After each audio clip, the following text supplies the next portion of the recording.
Avant de vous plaindre que rien ne marche dans votre vie, qu'est-ce que vous avez fait?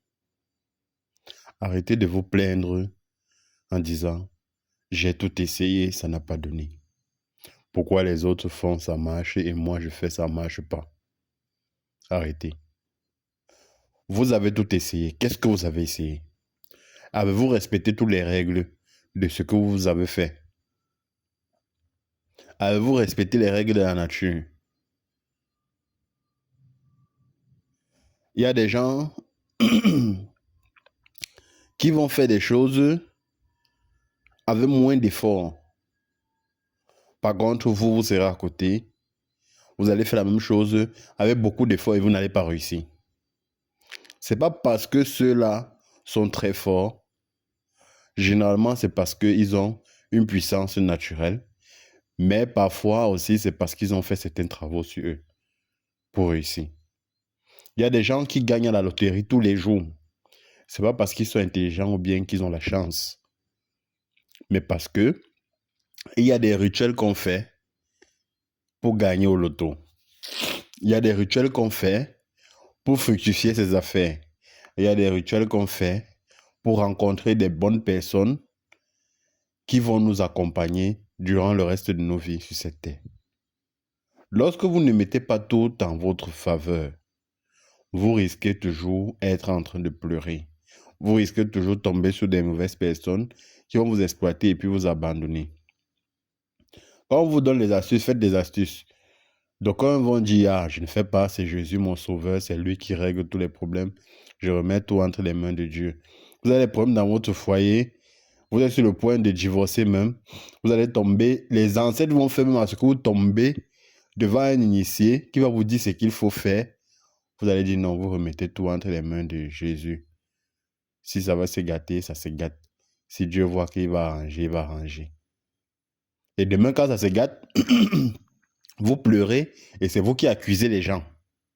Pourtant, on vous a donné une possibilité de réparer le problème, d'arranger le problème, que ce soit problème de couple, problème financier. Il y a d'autres qui sont menacés dans leur lieu de travail. Et lorsqu'on leur donne des astuces à faire, ils ne le font pas. On leur fait des constatations, on leur dit voilà tel travail qu'il faut faire. Pourquoi on ne vous renvoie pas? Pourquoi on vous donne même un poste supérieur à ce que vous occupez présentement? Ils vont dire non. Ils remettent entre les mains de Jésus. Demain, quand ça se gâte, ils vont commencer à dire comment dans la famille, il y a un sorcier qui ne veut pas les voir évoluer. Oui, il y a un sorcier. Mais quand on t'a dit qu'il faut faire telle chose pour pouvoir avancer, est-ce que tu l'as fait? Non. Pas parce que tu n'avais pas l'argent pour faire, mais parce que tu voyais que c'était pas nécessaire pour toi. Mais pourquoi aujourd'hui tu te plains? Pourquoi aujourd'hui tu te plains? Il y a des gens aujourd'hui, il y a des gens ici aujourd'hui qui ont fait des demandes de visa 5 ans, 7 ans, 10 ans. Ils n'ont jamais réussi. Mais demain, un petit ou bien quelqu'un vient là demain, à peine il dépose, on l'a déjà appelé et il a son visa. Vous allez dire que c'est la sorcellerie. C'est-à-dire, un jeune vient là, vous êtes peut-être ensemble en train de demander, vous êtes là depuis vous demandez la résidence permanente dans un pays. Ça fait peut-être 5 ans. Vous avez fourni tous les documents qu'on vous a demandé. Tout au titre foncier, relevé bancaire, tout ce qu'il faut pour qu'on vous donne facilement le visa. Mais on ne vous a jamais donné. Lorsque vous rencontrez un initié, il vous dit qu'il y a des blocages et qu'il faut régler ces blocages. Vous voyez que vous n'avez pas d'argent, vous ne voulez pas dépenser pour ça.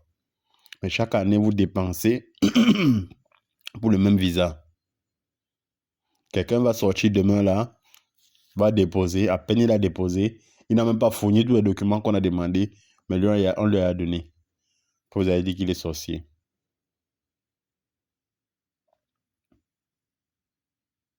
Vous êtes avec votre mari, tout va bien. Mais à un moment donné, il y a des tensions. On vous dit, c'est parce qu'il y a une autre femme qui est derrière ça. Ou alors, il y a un ennemi qui s'est placé entre vous et veut vous séparer. Vous dites que vous allez faire la prière. Demain, quand vous vous séparez, vous commencez à détester tout le monde autour de vous. Vous commencez à haïr tout le monde autour de vous. Parce que vous ne voulez pas dépenser une maigre somme. Je vais appeler ça maigre somme parce que peu importe combien on vous prend pour vous donner du bonheur, le bonheur n'a pas de prix. Ce que vous souhaitez au plus profond de votre cœur n'a pas de prix. Parce que si vous souhaitez quelque chose au plus profond de votre cœur, ou alors vous avez quelque chose que vous chérissez au fond du cœur, et qu'on vous l'arrache cela, ça n'aura pas de prix. Si vous laissez qu'on vous l'arrache, ça veut dire que ça ne comptait pas pour vous. Alors ne venez plus vous plaindre. Pour ceux qui vont me dire qu'ils ont essayé plusieurs astuces, ça n'a pas marché, qui ont fait des rituels, ça n'a pas marché, je vous invite à me contacter sur le numéro qui est sur l'écran. Et ensemble, on va voir pourquoi vos astuces n'ont pas marché ou alors pourquoi vos rituels n'ont pas marché. Donc, arrêtez de vous plaindre. Ne baissez pas les bras. D'autres vont même jusqu'à abandonner. Si vous avez essayé des astuces plusieurs fois, ça n'a pas marché, ça veut dire qu'il y a un problème. Il faut vérifier quel est le problème. Ne baissez pas les bras, n'abandonnez pas. Ok? Je suis là pour vous.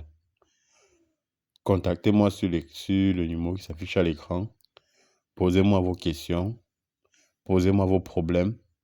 Et ensemble, on va trouver des solutions. D'accord? Au TEP.